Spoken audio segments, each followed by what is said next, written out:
So let's jump into my top 5, where I tell you about 5 drivers that you should have taken notice of during the Toyota Owners 400. First up, Matt DiBenedetto in the number 21. What a run by the People's Champ and the Wood Brothers Racing Team. They made their way into the top 10 midway through the race and executed a top 10 result. They might not have had the pace to run with the leaders, but they did have a top 10 car and they got that result. Great job by the entire organization. People's Champ, I told you last week those top 10s would come. Let's keep that consistency going. Brad Keselowski in the number 2. All right, I had BK picked as a pre-race favorite because it's really hard to bet against former Richmond winners. But when his Penske Racing crew chief Jeremy Bolins had the interesting strategy to get the number 2 off sequence from the leaders, it was actually working, and I really dug it. He led 25 laps. I love to see this group try something different, but unfortunately it just didn't really work out. He stayed out too long during a green flag cycle, just didn't get the caution, and unfortunately he would be able to fight back, but only to 14th, the last car on the lead lap. What could have been if that strategy could have continued to work in their favor, but still, gotta love the run out of the number 2 team.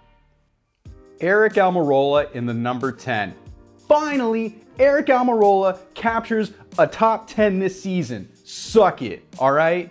I'm just kidding. I thought it would be a top 5 day though, but in those closing laps, MTJ just had to make the move on Almirola, but still a great 6th place result for this team. They really needed it because without bad luck, they have had no luck this season, just straight up.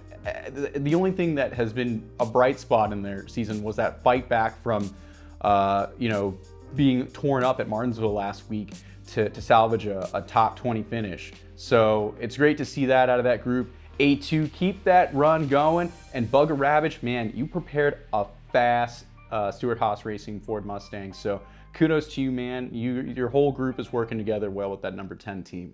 Let's talk about Eric's teammate, Kevin Harvick, in the number 4. Another turnaround performance from a team with sort of a dismal start to their season. Harvick looked to have a top 5 run going until his Goodyear tire just wouldn't hold any air, and it caused him to crash out with less than 20 laps to go. Still, he gained stage points and had one of his best runs of the season. There's a lot of positives to take away from the weekend, so not too bad of a run for the number 4 team and a really good step up for SHR to have 2 cars that were running so strong in the top 5 and top 10 positions. Finally, it's Denny Hamlin and the number 11. Haters love to hate Hamlin, and this weekend they got a little extra fuel to add to that fire as he has set a new record for the most top 5 finishes before getting a victory to start the season. A record that included Benny Parsons at 7, but yeah. Now Hamlin holds the title solely.